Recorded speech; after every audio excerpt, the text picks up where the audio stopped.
دنیا میں مذہب کے نام پر صرف 3 ریاستیں بنی مارز وجود میں آئی اور اتفاق سے تینوں کا نام پاکستان قرار پایا، مگر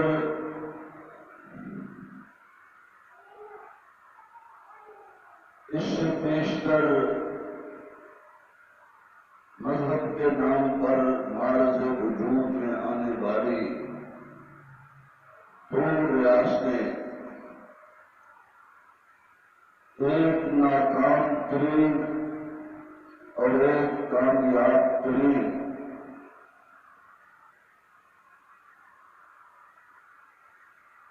اور تیسری یہ پاکستان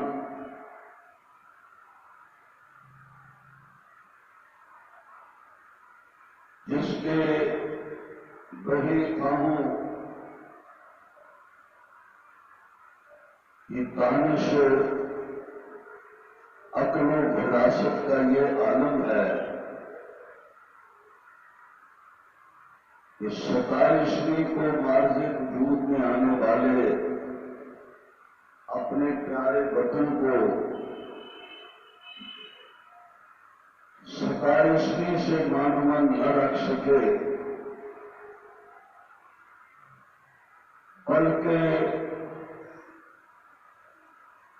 14 اگست بھی ان کو یاد رہ گیا۔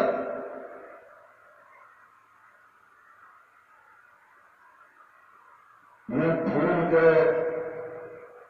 کہ ہمارے بڑوں نے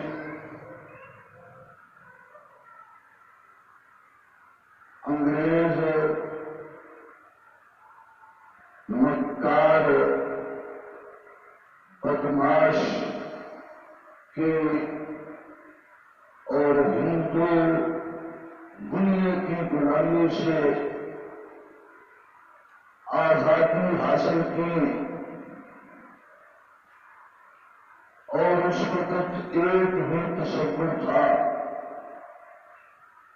پاکستان کا مطلب کیا؟ لا الہ الا اللہ۔ اگر آپ اتنا سبق بھی نہیں یاد رکھ سکی تو ٹھیک ہے، ورنہ یہ تو بے ساختہ منہ سے نکلنے والا نعرہ ہے جس پر ہمارے بڑوں نے لاکھوں قربانیاں دی، گردنیں کٹوائی، خون کی ندیاں عبور فرمائی، اور گھر بار لٹائے، مال لٹائے، اولاد لٹائی۔ آج ہم یہ بھی بھول جائیں کہ پاکستان کا مطلب کیا؟ لا الہ الا اللہ۔ اگر آپ جوش محبت سے، حقیقت سے وطن کی دوستی کو مد نظر رکھتے ہوئے اور رب اعلیٰ صاحب عرش عظیم سے اپنی محبت کا تعلق مضبوط کرتے ہوئے اور رسول اکرم صلی اللہ علیہ وسلم کی غلامی طاقت فرمانی، حق سچ کی مسلمانی کا دم کرتے ہوئے پورے جوش و جذبہ سے اور ہاتھ اٹھا کے کہیں گے تو ایک بہار بن جائے گی۔ پاکستان کا مطلب کیا؟ سارے ٹکڑوں کی دعا۔ پاکستان کا مطلب کیا؟ سارے ٹکڑوں کی دعا۔ فرعون مکار عامر ڈکٹیٹر انسانیت کے دشمن سے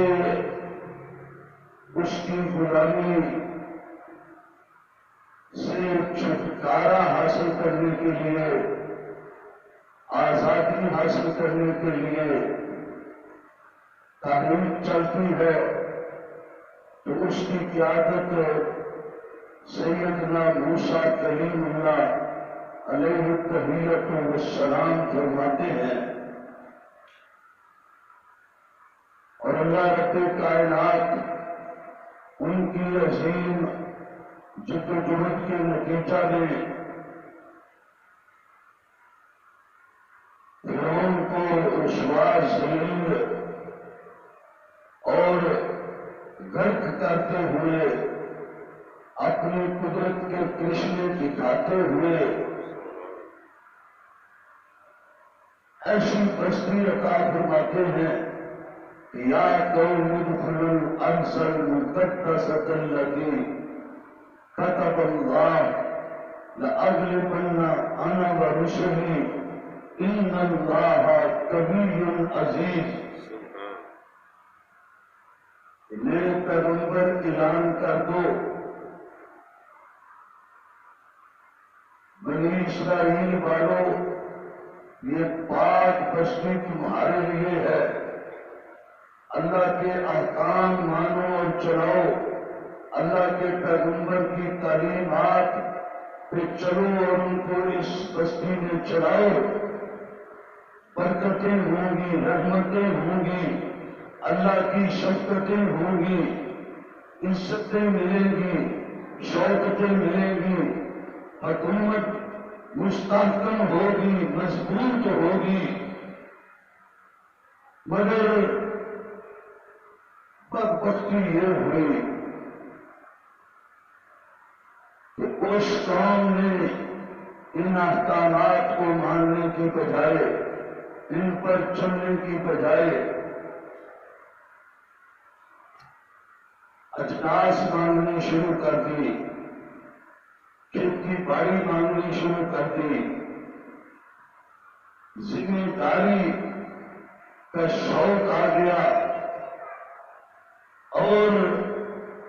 انہیں یہ لالچ پیدا ہو گیا کہ ہم اپنی کمائیاں کر کے زیادہ دولت حاصل کر لیں گے، تو اللہ کے احکامات کی بجاوری سے، پیغمبر کی اطاعت و فرما برداری سے پائیدار مستحکم عزت ملتی ہے، اپنے آپ کو بڑا سمجھنے سے رسوائی ذلت پیش آتی ہے، جس طرح اس پہلی بستی ریاست پاکستان نام سے جس کو معنون کیا قرآن نے، اس کے بارے میں کہا ضربت علیہم الذلۃ والمسکنۃ وباءوا بغضب من اللہ، ان پر ذلت چھا گئی، رسوائی چھا گئی، اللہ کی لعنت پڑ گئی، پیغمبر کی نافرمانی نے انہیں رسوا ذلیل کر کے رکھ دیا۔ اور دوسری بستی جس کے آگے، جس کے رہنما، جس کے بانی، جس کے قائد محمد مصطفیٰ تھے، انہوں نے مدینہ پاک پہنچتے جب اعلان کر دیا کہ اے میرے ماننے والوں، اے آزادی کے متوالو، اے اللہ کی بندگی کا دم بھرنے والوں، میری شریعت کے پیروکاروں، آ جاؤ، اللہ کی بندگی تم کرو، میری پیروی تم کرو، دین کی عملداری تم پیش کرو، قانون کی عملداری کا تم نظارہ کائنات کو دکھاؤ، عزتیں، شرف، عظمتیں، شادمانیاں، شوکتیں، حکومتیں نسل در نسل اللہ تمہیں عطا فرمائے گا۔ پھر ان لوگوں نے اس بات کو اپنا کے دکھایا، اللہ تعالیٰ نے ان کو عزتوں سے سرفراز کیا۔ 7 دن فاقے رہنے والے ابو ہریرہ جیسے مسکین ورکروں کو گورنری مل گئی اور شاہی تاج پہن کر، شاہی پوشاک پہن کر، ریشمی رومال ہاتھ میں پکڑ کر جب مدینہ پاک آئے، امیر المومنین عمر خطاب نے استقبال کیا، مرحبا مرحبا کہا، تو آتے ہی انہوں نے کہا عمر یہ اپنی کھرا سے میں بیت المال کے لیے 30,000 اشرفیوں کا نذرانہ پیش کرتا ہوں۔ سبحان اللہ، 30,000 اشرفیوں کا نذرانہ پیش کرتا ہوں۔ سمجھو آج کے کروڑوں سے بھی متجاوز وہ رقم اپنی کھرا سے پیش فرماتے ہیں، اور جب تھوکتے ہیں تو ریشمی رومال سے اپنا چہرہ صاف کرتے ہیں، اور عمر خطاب پوچھتے ہیں ابو ہریرہ بھلا وہی ہو جو 7 دن فاقے رہا کرتے تھے، جن کو غشی کے دورے پڑنے شروع ہو جاتے تھے؟ تو ابو ہریرہ فرماتے ہیں کہ ہم نے ریاست مدینہ کی پاسداری کی، قانون الہی کی عمل داری کی، شریعت محمدی کو اپنایا، اللہ تعالیٰ نے ہمیں عزتوں کے تاج پہنا دیے، اللہ تعالیٰ نے ہمیں شرف عطا فرما دیے، دنیا میں بھی ہم عزت یاب ہیں، اور انشاءاللہ روز محشر بھی عزت یاب ہی ہوں گے۔ اور تیسری بستی مذہب کے نام پہ بننے والی پوری کائنات میں وہ ہے پاکستان۔ پاکستان جس کے بارے میں یہ نعرہ دیا گیا، پاکستان کا مطلب کیا؟ لا الہ الا اللہ،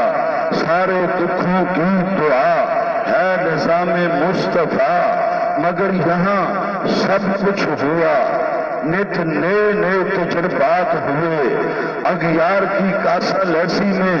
کوئی پیچھے نہ رہا، اسی مکار فریبی لعنتی بدماش دشمن سے گائیڈ لائنیں لیتے رہے، انہی سے ہدایات لیتے رہے، اور انہی کے کاسہ لیس بن کر اس ملک پر حکومت کرتے رہے۔ ترقی اس نے کیا کرنی تھی؟ استحکام اس کو کیا حاصل ہونا تھا؟ اللہ کو راضی کیا کرنا تھا؟ بس لعنتیں پڑتی گئیں، آدھا ملک بنگلہ دیش کی صورت میں کٹ گیا، کبھی بلوچستان سے تحریک اٹھ جاتی ہے، کبھی کشمیر کٹھالی میں پڑ جاتا ہے، اور کبھی کچھ ہمارے ساتھ ہوا جاتا ہے، اور میں چھڑے پھٹے دل سے کیوں نہ کہوں کہ جس بستی وچ استا نام نہیں، جتھے چاری حکم احکام قرآن نہیں، اتھے برکت عیش آرام نہیں، او دی فاتحہ خیر منا دے تو، سائیں وحدت ناد بجا دے تو، دل قدسیاں دے تڑپا دے تو، مولا تیرا قرآن بندی مان ہویا، جویں یوسف وچ زندان ہویا، انہوں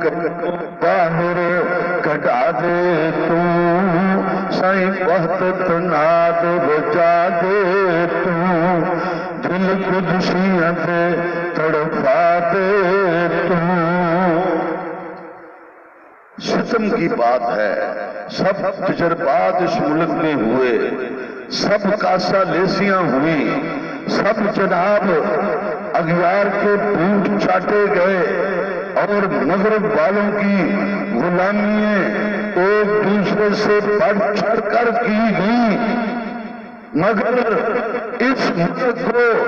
ایسا بہی نہ مل سکا کوئی ایسا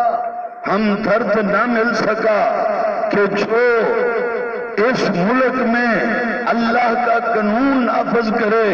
رسول اللہ کے احکام اور شریعت نافذ کرے اور قانون کی عمل داری کو اہمیت دے اور نہ اس قوم کا اکٹھ ہوا نہ اس قوم کو کوئی مجتمع کرنے والا مشورہ آیا کہ اس قوم کو یک آواز یہ نعرہ بلند کرنے پر اکسا جاتا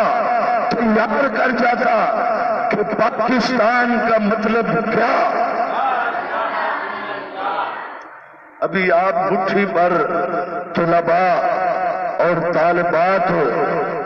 یک آواز ہو کر یک زبان ہو کر اور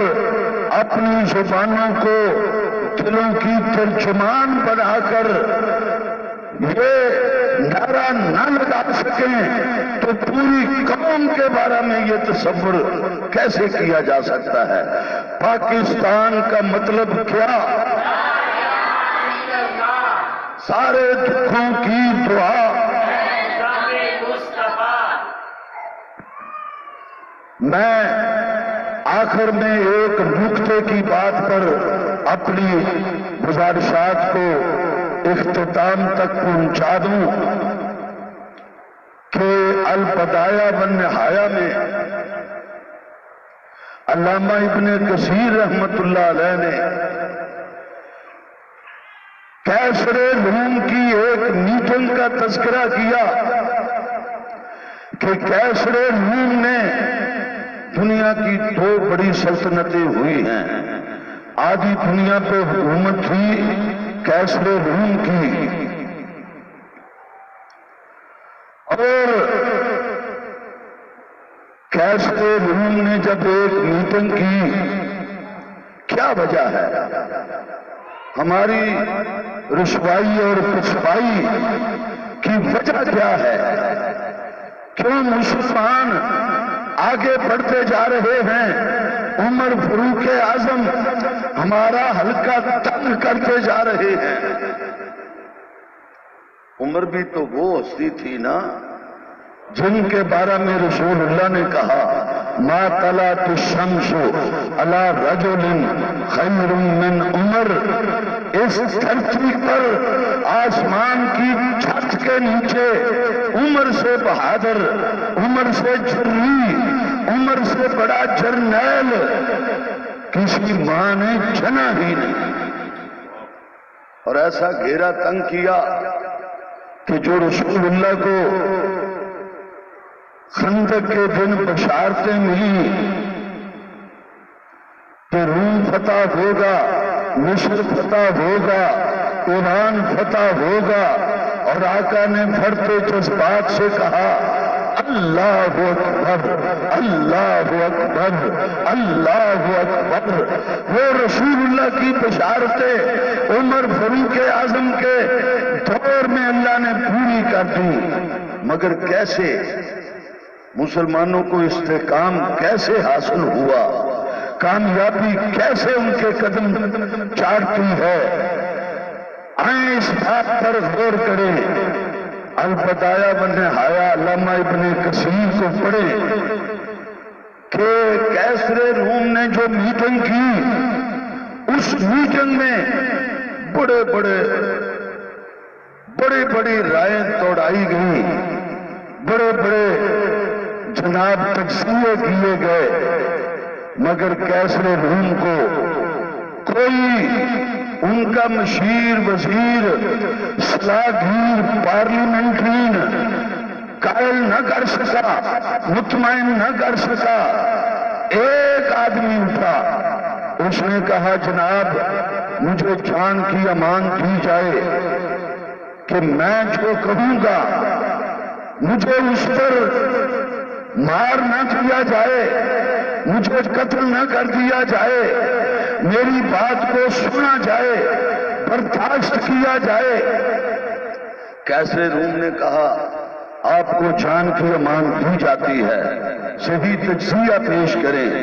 اس نے کہا جناب کیسر روم، مسلمانوں کی کامیابی اور فتوحات کا انحصار صرف دو باتوں پر ہے۔ ایک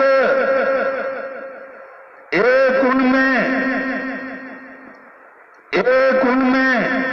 حب الوطنی ہے، مذہبی یکسانیت ہے کہ وہ سارے اللہ کی بندگی کرنے والے، وہ سارے رسول اللہ کی اطاعت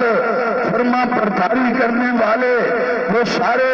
شیر و شکر بن کے رہنے والے، ان کے بارے میں ان کے ہاتھی رہبر و رہنما نے کہا مثل المؤمن کجسد الواحد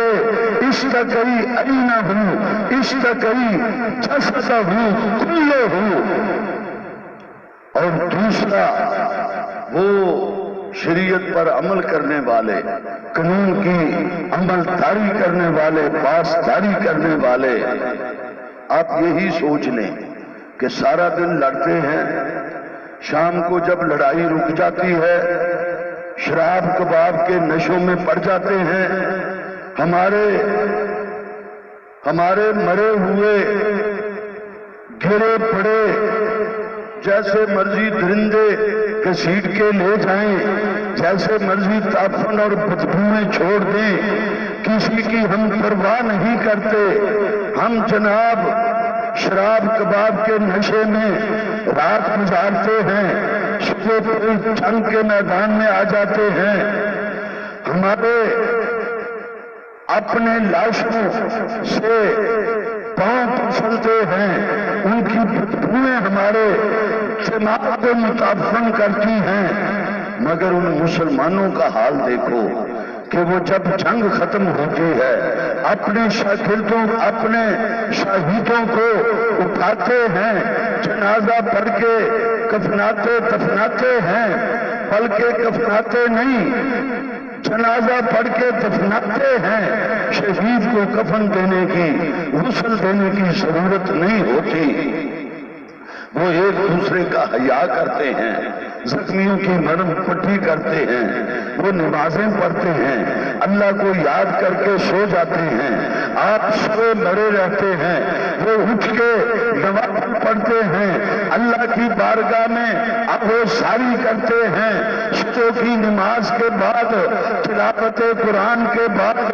پیغمبر کی تعلیمات کا درس دینے کے بعد وہ میدان میں اترتے ہیں۔ پھر ان کی نصرت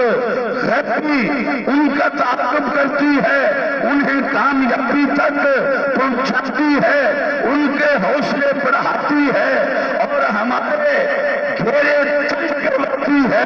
یہ وجہ ہے کہ اسلام غالب ہوتا جا رہا ہے، ہم رسوا ہوتے جا رہے ہیں۔ اور آج کیا ہے؟ آج کیا ہے ہمارے ملک میں؟ کیا ہے؟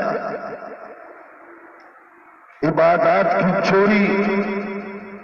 اسلامی تعلیمات کو روکنے اور ناکام کرنے اور مدارس کو بند کروانے اور رسوا کرنے کی مہم ہماری حکومتیں چلاتی ہیں۔ کیسے ملک کا استحکام ہوگا؟ آج ہماری بہو بیٹیاں بجائے شریعتی لباس پہننے کے،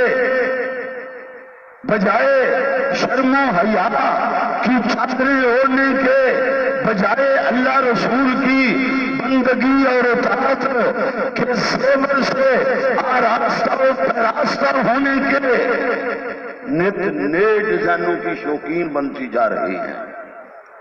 کیا جی ہم نے پرچم کا لباس بنوا لیا ہے، ہم نے یہ کر لیا وہ کر لیا، اور جب تک اللہ کی بندگی، رسول اللہ کی اطاعت